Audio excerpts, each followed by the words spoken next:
Manchester city তাদের আজকে যেতে হচ্ছে যেই স্টেডিয়ামে তাদের সাম্প্রতিক রেকর্ডটা ভালো নয়। ম্যানচেস্টার সিটি ডিসেম্বর থেকে এবারের ইংলিশ প্রিমিয়ার লিগে অপরাজিত রয়েছে, সবগুলো ম্যাচ জিতেছে, কিন্তু তাদের ভয় ওই টটেনহ্যাম স্টেডিয়াম নেই, টটেনহ্যাম হটস্পার স্টেডিয়াম, যেটা নতুন হওয়ার পর ম্যানচেস্টার সিটি ইংলিশ প্রিমিয়ার লিগে সেখানে একটা ম্যাচেও জিতে নেই। অর্থাৎ সেই স্টেডিয়ামেই আজ রাত 1টায় ম্যানচেস্টার সিটি মুখোমুখি হতে যাচ্ছে টটেনহ্যামের। এই ম্যাচ জিততে না পারলে ম্যানচেস্টার সিটি নাকি প্রিমিয়ার লিগ জিততে পারবে না, এটা তার দলের উপরে তিনি চাপ বজায় রাখার জন্য বলছেন, নাকি আসলেই তিনি সেটা মিন করছেন বলা মুশকিল। ম্যাচের আগের দিন পেপ গার্দিওলা যা বলছেন, আমরা দারুণ কিছুর অপেক্ষায় চেষ্টা করছি, আমরা জানি কিসের জন্য লড়ছি আমরা।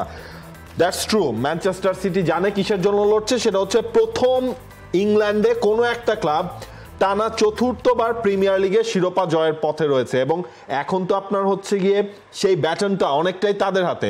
ম্যানচেস্টার সিটি 2 ম্যাচ জিতুক, আর্সেনাল যাই করুক, কোনো লাভ হবে না।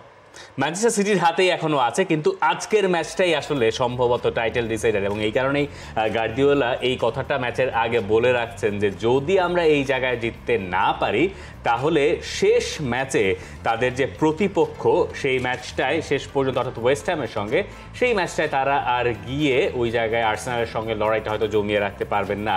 একটু মনে করিয়ে দেওয়া দরকার এর আগে যে টটেনহ্যাম তারা হচ্ছে আর্সেনালের নগর প্রতিদ্বন্দ্বী, যে আর্সেনাল পয়েন্ট টেবিলে ম্যানচেস্টার সিটির সঙ্গে লড়াইটা তারা চালিয়ে যাচ্ছে, এখনো পর্যন্ত 1 নম্বরে রয়েছে।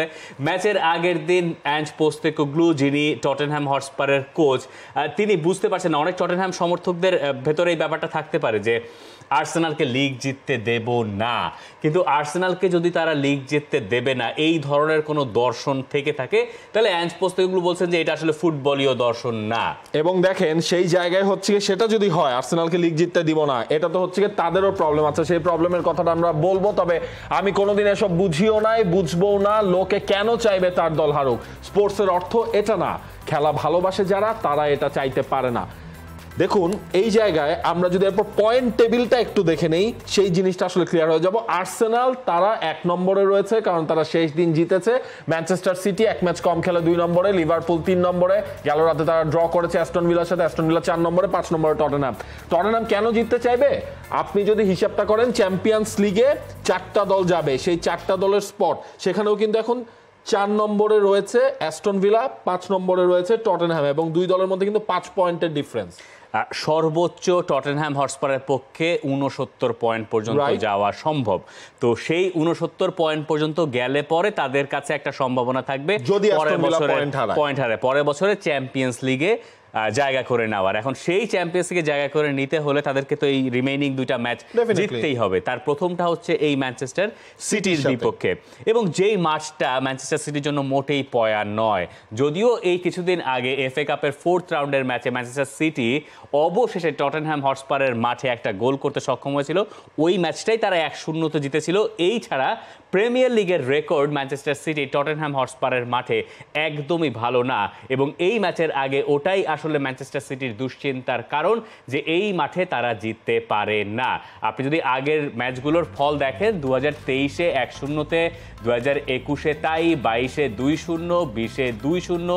টটেনহ্যাম হটস্পার যখন তাদের ওই নতুন স্টেডিয়ামটা তৈরি করলো, হোয়াইট হার্ট লেন থেকে তারা এই টটেনহ্যাম স্টেডিয়ামের মাঠে আসলো, এরপর থেকে এই মাঠে ম্যান সিটির জেতা আর হয় নাই প্রিমিয়ার লিগের ম্যাচে।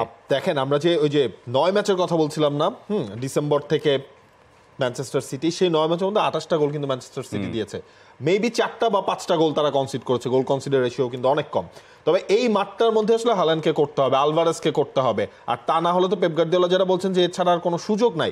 তবে হ্যাঁ, ওই জিনিসটা কতটুকু ওভারকাম করতে পারবে, কারণ আপনি যখন জানবেন যে এই 2টা ম্যাচ আপনার হাতে এখন সবকিছু, সেই মোমেন্টে কিন্তু এরকম একটা স্টেডিয়ামে যখন আপনি খেলতে যাবেন, ওই স্লিপ করার ওই টেনশনটাও কিন্তু থাকে। এবং টটেনহ্যাম দেখেন এর আগে 4টা ম্যাচ তারা হেরেছিল, লাস্ট ম্যাচটা জিতে কিন্তু তারা আবার তারা যে জেতাটা জিতেছে সেটা বার্নলির সঙ্গে যারা রেলিগেটেড হয়ে গেছে, তাদের ওই জয়টাকে খুব বেশি বড় করে নাও ধরি। এখানে কয়েকটা ব্যাপার আছে। ব্যাপারটা কি যে ম্যানচেস্টার সিটির গেল কয়েকটা ম্যাচ যদি আপনি দেখেন, তারা দেখবেন যে 20 মিনিটে, 25 মিনিটে, 30 মিনিটের ভেতরে একটা গোল করে নিচ্ছে, এবং গোলটা করার পরে তাদের ওপর থেকে চাপ অনেকটুকু কমে যাচ্ছে, যেহেতু তারা জানে আর্সেনালের সঙ্গে তাদের ম্যাচ, মানে আর্সেনালের সঙ্গে তাদের লড়াই। তো সেই লড়াইয়ে টিকে থাকার জন্য বা সেই লড়াইয়ে সবসময় চাপটা তারা শিফট করে দিতে পারছে। আজকের এই ম্যাচটায় টটেনহ্যামের সঙ্গে এই ব্যাপারটা খুবই ইম্পর্টেন্ট হবে। যদি টটেনহ্যাম হটস্পার ম্যান সিটিকে ফার্স্ট হাফে আটকে দিতে পারে গোল না খেয়ে, তাহলে সেই ক্ষেত্রে ম্যান সিটির জন্য সময় যত যাবে তত বেশি কঠিন হবে।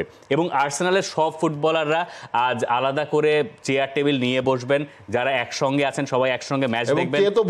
কাই হাভার্টজ ওল্ড ট্রাফোর্ডে ম্যানচেস্টার ইউনাইটেডকে হারালো আর্সেনাল, এরপরে কাই হাভার্টজ বলেছেন যে তিনি এখন পুরোপুরি টটেনহ্যাম ফ্যান। আর্সেনালের সবাই আজ টটেনহ্যাম ফ্যান হয়ে থাকবেন, কারণ এই জায়গাতেই সুযোগ। এই টাইটেল রেস যদি একেবারে শেষ দিন পর্যন্ত যাচ্ছেই, যে রেজাল্টই আজ হোক না কেন, কিন্তু শেষ দিন পর্যন্ত যখন ইকুয়েশন এমন থাকবে যে সিটি জিতে গেলেই হয়ে যাচ্ছে, তখন এই ব্যাপারটা আসলে সিটির দিকে অনেকটু চলে যাবে, পাল্লাটা অনেক বেশি ভারী হয়ে যাবে। আজকের ম্যাচে জিনিসটা এমন হচ্ছে যে আজকের ম্যাচে যদি ম্যানচেস্টার সিটি জিতে যায়, তখন আপনি দেখবেন হচ্ছে পয়েন্টের ডিফারেন্স হবে 2। মানে লাস্ট ম্যাচ ডেতে ম্যানচেস্টার সিটি আরেকটা জয়, মানে অনেকটা ক্যাজুয়াল থেকে আসলে নামতে পারবে। তবে এই ম্যাচটা টটেনহ্যামের জন্য একটু হলেও চিন্তার কারণ হচ্ছে কি আপনার সেই জায়গায় তাদের রিচার্লিসন তিনি ছিটকে গেছেন। লাস্ট ম্যাচে আমরা দেখেছি একটা 4 জনের একটা ফরওয়ার্ড লাইন, যেখানে সনি হুংমিন তিনি হচ্ছে গিয়ে সামনে রয়েছেন। একই সাথে আপনি লেফট ব্যাক পজিশনটাও নিয়েও কিন্তু তাদের চিন্তা রয়েছে। টটেনহ্যামের আরেকটা সমস্যা হতে পারে। সমস্যাটা হচ্ছে এই জায়গায়, যখন তারা জানে যে তাদেরকে জিততেই হবে, টটেনহ্যাম তখন যেটা করে, বা অ্যাঞ্জ পোস্টেকোগ্লুর দল যেভাবে এই সিজনটায় খেলেছে, সেটা হচ্ছে যে আপনি লিভারপুলের সাথে ম্যাচটাই চিন্তা করেন, প্রচন্ড অ্যাটাকিং ফুটবল। তো তারা যখন অ্যাটাকিং ফুটবল খেলে, তারা যখন ওপরে প্রেস করতে যায় অন্য একটা দলকে, তখন তাদের অনেকটুকু স্পেস তারা ফেলে আসে। আর ম্যান সিটিকে যদি আপনি অতখানি স্পেস দেন, তাহলে ম্যান সিটি কি করতে পারে সেটাও আপনি জানেন। মানে আজকের ম্যাচটা কোনোভাবেই কেজি হবে না। আজকের ম্যাচটা শুরু থেকে খুব প্রচণ্ড পরিমাণ আক্রমণের এপাশ ওপাশ হবে। এখন কথা হচ্ছে যে টটেনহ্যাম যখন আক্রমণে যাচ্ছে, তখন তারা নিজেদের রক্ষণটাকেও শক্তপোক্ত রাখতে পারছে কিনা, তার উপরে হয়তো তাদের অন্তত পক্ষে ভাগ্যটা নির্ধারণ করতে পারে।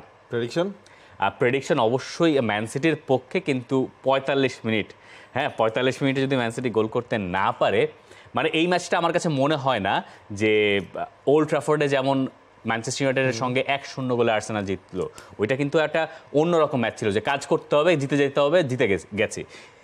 ম্যান সিটি এই রকমভাবে জিতবে বলে আমার কাছে মনে হয় না। মানে ম্যান সিটি জিতলে খুব কমফোর্টেবলি জিতবে, আর যদি না পারে তাহলে না পারতে পারে। মানে খুবই ফালতু প্রেডিকশন হয়ে গেল, কিন্তু এরকমই, মানে প্রেডিকশন বললে ম্যান সিটি।